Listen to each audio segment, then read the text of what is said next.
Selamat pagi anak-anak. Hari ini ketemu lagi dengan Miss Yemi dalam pembelajaran agama Kristen kelas 2. Nah, hari ini kita akan membahas bab 1 terlebih dahulu. Di dalam bab 1 kita akan membahas tentang keluargaku. Keluargaku, ya. Di dalam keluarga itu pasti ada ayah dan ibu, juga ada anak-anak.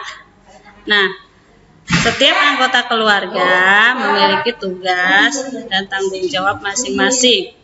Ayah memiliki tugas untuk mencari nafkah, lalu ibu memiliki tugas sebagai pengurus rumah tangga, ya, yang senantiasa mengurus rumah tangganya, mengurus semua yang ada di dalam keluarganya. Lalu anak-anak, ya, terutama tugasnya adalah belajar.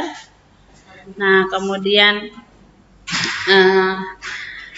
setelah itu kita akan melihat beberapa contoh keluarga yang terdapat dalam Alkitab. Nah, ini ada keluarga Daud. Ayah Daud bernama Isai, lalu ibunya bernama Nesefen. Daud juga mempunyai 7 orang kakak laki-laki dan 2 kakak perempuan. Nah, keluarga Daud ini adalah keluarga yang takut akan Tuhan. Ya, keluarga ini adalah keluarga yang taat. Ya, jadi oleh sebab itulah Tuhan berkenan kepada keluarga ini, ya, termasuk Daud. Daud adalah seorang anak yang diberi tugas dan tanggung jawab oleh ayahnya untuk mengembalakan kambing domba keluarganya. Nah, mari kita lihat.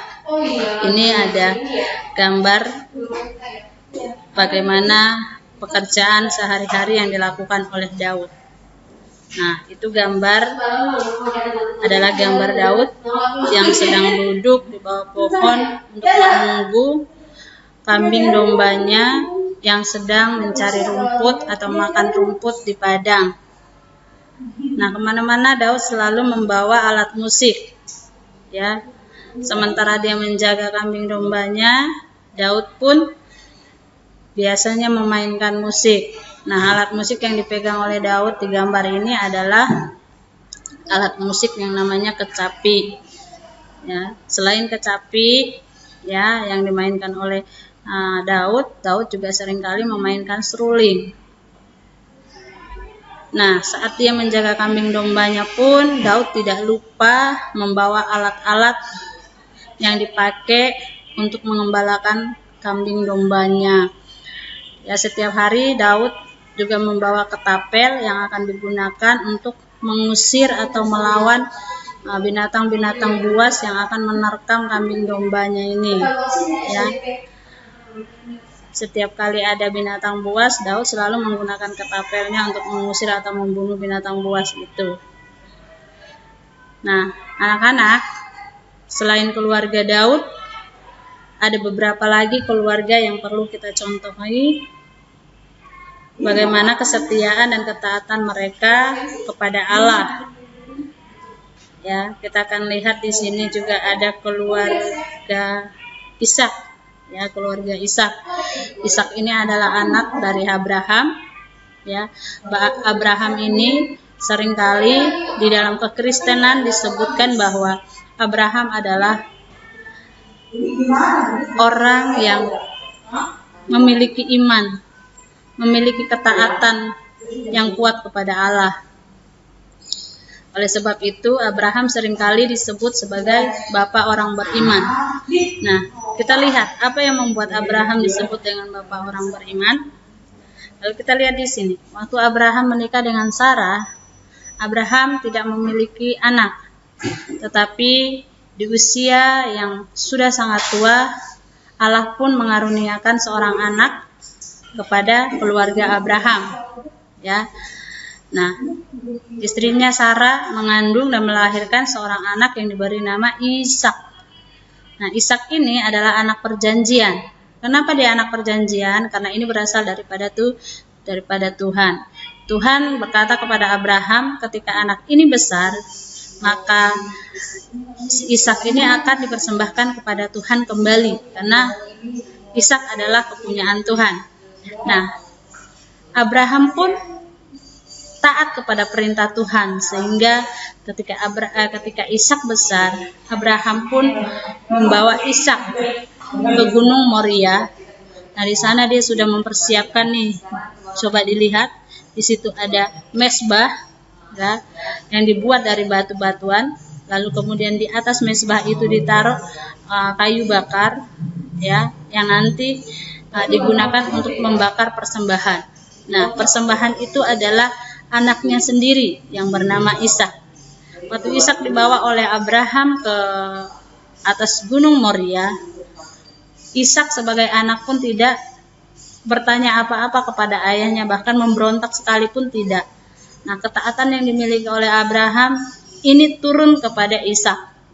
Ya, sampai akhirnya mereka sampai ke Gunung Moria, dan di sana Ishak pun dibaringkan di atas mezbah itu. Lalu Abraham mengambil pisau atau pedang untuk menyembelih Ishak. Tetapi tiba-tiba malaikat Tuhan menampakkan diri kepada Abraham dan berkata, "Abraham, jangan kau bunuh anak itu dan jangan kau apa-apakan dia." Lalu malaikat Tuhan juga menyuruh Abraham untuk menoleh ke semak-semak yang ada di sekitarnya, dan di sana sudah ada seekor domba yang tersangkut di semak-semak itu, dan malaikat Tuhan menyuruh Abraham untuk mengambil domba itu dan menyembelihnya menjadi persembahan bagi Tuhan, menggantikan Ishak. Nah, anak-anak, lihat bagaimana Tuhan bekerja atas hidup Abraham, ya, karena Abraham taat, karena Abraham setia kepada Tuhan, sehingga segala sesuatu yang dibutuhkan oleh Abraham Tuhan sediakan. Abraham membutuhkan sesuatu untuk dipersembahkan kepada Tuhan, dan Tuhan sediakan seekor domba untuk menggantikan anaknya. Anak-anak, setelah kita melihat cerita tentang Abraham, masih ada lagi cerita tentang keluarga-keluarga yang lain yang ada dalam Alkitab, dan kita lihat slide yang berikutnya. Ya, ini tadi Abraham, ya, sama Ishak masih, dan lihat nih, ada domba yang ada di atas mezbah, ya, yang akan dipersembahkan Abraham dan Ishak kepada Tuhan. Nah, kita lihat lagi keluarga yang lain. Nah, di sini ada keluarga Samuel. Ya, Samuel tentunya juga mempunyai ayah dan juga mempunyai ibu. Nah, di sini ayah Samuel bernama Elkana dan ibunya bernama Hana. Samuel diasuh oleh Nabi Elia sejak dari kecil. Ya, kenapa diasuh oleh Nabi Elia? Karena ibunya Hana sudah berjanji ketika Samuel lahir, dia sudah berjanji kepada Tuhan akan memberikannya kepada Nabi Elia untuk diasuh supaya Samuel dapat mengenal hukum-hukum tentang Tuhan. Nah, kita lihat kembali bahwa Hana ini adalah seorang yang mandul, ya, tetapi mengapa Tuhan bisa memberikan dia seorang anak? Itu adalah karena ketaatan Hana. Ya, siang dan malam Hana selalu berdoa kepada Tuhan. Ya, bahkan Nabi Elia juga sempat berkata bahwa Hana adalah orang gila karena dia setiap hari mulutnya komat-komit membacakan doa kepada Tuhan. Nah, dan akhirnya kesetiaan dan ketaatan Hana yang setiap hari berdoa kepada Tuhan, Tuhan jawab. Nah, anak-anakku yang terkasih, hal yang sama pun bisa terjadi di dalam kehidupan kita ketika kita taat, kita setia kepada Tuhan, kita setia, kita taat kepada peraturan orang tua kita taat kepada orang-orang yang ada di sekitar kita, maka sesuatu pun akan terjadi di dalam kehidupan kita. Nah, di sini juga ada keluarga Yohanes, ya, ayahnya bernama Zebedius, ibunya bernama Salome. Jadi, kesimpulan dari semuanya ini, contoh-contoh keluarga-keluarga ini adalah keluarga yang sungguh taat dan takut akan Tuhan. Ya. Mereka menaruhkan semua kepercayaan mereka kepada Tuhan. Sehingga apa yang mereka inginkan, apa yang mereka mau di dalam kehidupan mereka, Tuhan jawab semuanya. Anak-anak, kita pun sama. Pada saat sekarang ini pun kita harus percaya pada Tuhan. Kita harus taat kepada firman Tuhan. Karena ketaatan kepada firman Tuhan akan membuahkan hasil yang maksimal dalam kehidupan kita. Nah, demikian pembahasan pembelajaran hari ini. Ya, masih banyak lagi contoh-contoh keluarga yang ada dalam Alkitab yang memiliki kehidupan yang takut akan Tuhan. Nah, hari ini Miss Emi memberikan beberapa saja supaya kita mengerti bahwa hidup kita tanpa Tuhan tidak ada artinya. Nah, demikian pembahasan dari Miss Emi. Tuhan Yesus memberkati.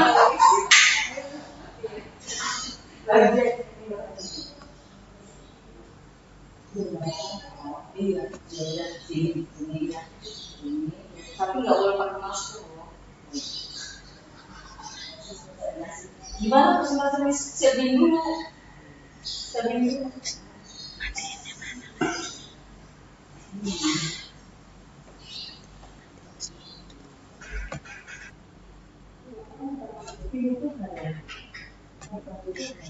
Selamat pagi anak-anak. Hari ini ketemu lagi dengan Miss Emi dalam pembelajaran agama Kristen kelas 2. Nah, hari ini kita akan membahas bab 1 terlebih dahulu. Di dalam bab 1 kita akan membahas tentang keluargaku. Keluargaku, ya. Di dalam keluarga itu pasti ada ayah dan ibu, juga ada anak-anak. Nah, setiap anggota keluarga memiliki tugas dan tanggung jawab masing-masing. Ayah memiliki tugas untuk mencari nafkah. Lalu ibu memiliki tugas sebagai pengurus rumah tangga, ya, yang senantiasa mengurus rumah tangganya, mengurus semua yang ada di dalam keluarganya. Lalu anak-anak, ya, terutama tugasnya adalah belajar. Nah, kemudian setelah itu kita akan melihat beberapa contoh keluarga yang terdapat dalam Alkitab. Nah, ini ada keluarga Daud. Ayah Daud bernama Isai, lalu ibunya bernama Nesevan. Daud juga mempunyai 7 orang kakak laki-laki dan 2 kakak perempuan. Nah, keluarga Daud ini adalah keluarga yang takut akan Tuhan. Ya, keluarga ini adalah keluarga yang taat. Ya, jadi oleh sebab itulah Tuhan berkenan kepada keluarga ini, ya, termasuk Daud. Daud adalah seorang anak yang diberi tugas dan tanggung jawab oleh ayahnya untuk mengembalakan kambing domba keluarganya. Nah, mari kita lihat. Ini ada gambar bagaimana pekerjaan sehari-hari yang dilakukan oleh Daud. Nah, itu adalah gambar Daud yang sedang duduk di bawah pohon untuk menunggu kambing dombanya yang sedang mencari rumput atau makan rumput di padang. Nah, kemana-mana Daud selalu membawa alat musik, ya. Sementara dia menjaga kambing dombanya, Daud pun biasanya memainkan musik. Nah, alat musik yang dipegang oleh Daud di gambar ini adalah alat musik yang namanya kecapi. Ya, selain kecapi, ya, yang dimainkan oleh Daud juga seringkali memainkan seruling. Nah, saat dia menjaga kambing dombanya pun, Daud tidak lupa membawa alat-alat yang dipakai untuk mengembalakan kambing dombanya. Ya, setiap hari Daud juga membawa ketapel yang akan digunakan untuk mengusir atau melawan binatang-binatang buas yang akan menerkam kambing dombanya ini. Ya. Setiap kali ada binatang buas, Daud selalu menggunakan ketapelnya untuk mengusir atau membunuh binatang buas itu. Nah, anak-anak, selain keluarga Daud, ada beberapa lagi keluarga yang perlu kita contohi bagaimana kesetiaan dan ketaatan mereka kepada Allah. Ya, kita akan lihat di sini juga ada keluarga Ishak. Ya, keluarga Ishak. Ishak ini adalah anak dari Abraham. Ya, Abraham ini seringkali di dalam kekristenan disebutkan bahwa Abraham adalah orang yang memiliki iman, memiliki ketaatan yang kuat kepada Allah. Oleh sebab itu, Abraham seringkali disebut sebagai bapak orang beriman. Nah, kita lihat apa yang membuat Abraham disebut dengan bapak orang beriman. Lalu kita lihat di sini, waktu Abraham menikah dengan Sarah, Abraham tidak memiliki anak. Tetapi di usia yang sudah sangat tua, Allah pun mengaruniakan seorang anak kepada keluarga Abraham. Ya. Nah, istrinya Sarah mengandung dan melahirkan seorang anak yang diberi nama Ishak. Nah, Ishak ini adalah anak perjanjian. Kenapa dia anak perjanjian? Karena ini berasal daripada Tuhan. Tuhan berkata kepada Abraham, ketika anak ini besar, maka Ishak ini akan dipersembahkan kepada Tuhan kembali, karena Ishak adalah kepunyaan Tuhan.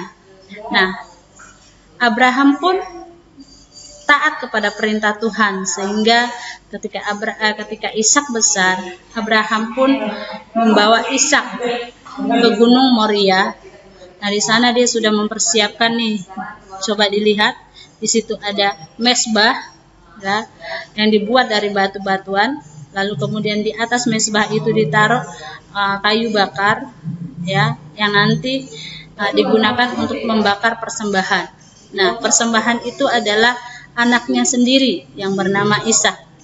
Waktu Ishak dibawa oleh Abraham ke atas Gunung Moria, Ishak sebagai anak pun tidak bertanya apa-apa kepada ayahnya, bahkan memberontak sekalipun tidak. Nah, ketaatan yang dimiliki oleh Abraham ini turun kepada Ishak. Ya, sampai akhirnya mereka sampai ke Gunung Moria, dan di sana Ishak pun dibaringkan di atas mezbah itu. Lalu Abraham mengambil pisau atau pedang untuk menyembelih Ishak. Tetapi tiba-tiba malaikat Tuhan menampakkan diri kepada Abraham dan berkata, "Abraham, jangan kau bunuh anak itu dan jangan kau apa-apakan dia." Lalu malaikat Tuhan juga menyuruh Abraham untuk menoleh ke semak-semak yang ada di sekitarnya, dan di sana sudah ada seekor domba yang tersangkut di semak-semak itu, dan malaikat Tuhan menyuruh Abraham untuk mengambil domba itu dan menyembelihnya menjadi persembahan bagi Tuhan, menggantikan Ishak. Nah, anak-anak, lihat bagaimana Tuhan bekerja atas hidup Abraham, ya, karena Abraham taat, karena Abraham setia kepada Tuhan, sehingga segala sesuatu yang dibutuhkan oleh Abraham Tuhan sediakan. Abraham membutuhkan sesuatu untuk dipersembahkan kepada Tuhan, dan Tuhan sediakan seekor domba untuk menggantikan anaknya. Anak-anak, setelah kita melihat cerita tentang Abraham, masih ada lagi cerita tentang keluarga-keluarga yang lain yang ada dalam Alkitab, dan kita lihat slide yang berikutnya. Ya, ini tadi Abraham ya sama Ishak masih, dan lihat nih ada domba yang ada di atas mezbah ya, yang akan dipersembahkan Abraham dan Ishak kepada Tuhan. Nah, kita lihat lagi keluarga yang lain. Nah, di sini ada keluarga Samuel. Ya, Samuel tentunya juga mempunyai ayah dan juga mempunyai ibu. Nah, di sini ayah Samuel bernama Elkana dan ibunya bernama Hana. Samuel diasuh oleh Nabi Elia sejak dari kecil. Ya, kenapa diasuh oleh Nabi Elia? Karena ibunya Hana sudah berjanji ketika Samuel lahir, dia sudah berjanji kepada Tuhan akan memberikannya kepada Nabi Elia untuk diasuh supaya Samuel dapat mengenal hukum-hukum tentang Tuhan. Nah, kita lihat kembali bahwa Hana ini adalah seorang yang mandul, ya, tetapi mengapa Tuhan bisa memberikan dia seorang anak? Itu adalah karena ketaatan Hana. Ya, siang dan malam Hana selalu berdoa kepada Tuhan. Ya, bahkan Nabi Elia juga sempat berkata bahwa Hana adalah orang gila karena dia setiap hari mulutnya komat-komit membacakan doa kepada Tuhan. Nah, dan akhirnya kesetiaan dan ketaatan Ana yang setiap hari berdoa kepada Tuhan, Tuhan jawab. Nah, anak-anakku yang terkasih, hal yang sama pun bisa terjadi di dalam kehidupan kita ketika kita taat, kita setia kepada Tuhan, kita setia, kita taat kepada peraturan orang tua kita taat kepada orang-orang yang ada di sekitar kita, maka sesuatu pun akan terjadi di dalam kehidupan kita. Nah, di sini juga ada keluarga Yohanes, ya, ayahnya bernama Zebedius, ibunya bernama Salome. Jadi, kesimpulan dari semuanya ini, contoh-contoh keluarga-keluarga ini adalah keluarga yang sungguh taat dan takut akan Tuhan. Ya.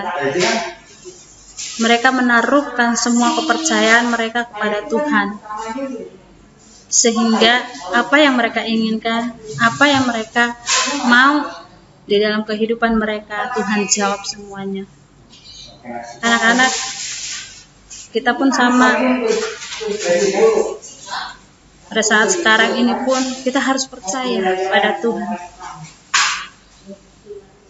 Kita harus taat kepada firman Tuhan. Karena ketaatan kepada firman Tuhan akan membuahkan hasil yang maksimal dalam kehidupan kita. Nah, demikian pembelajaran hari ini. Ya, masih banyak lagi contoh-contoh keluarga yang ada dalam Alkitab yang memiliki kehidupan yang takut akan Tuhan.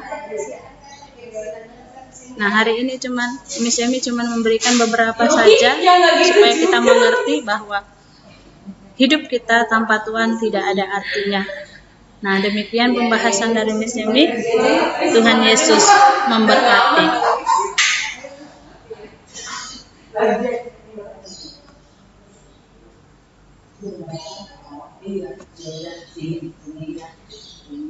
Tapi nggak boleh pakai masker. Gimana persembahan siapin dulu. Matiin yang mana?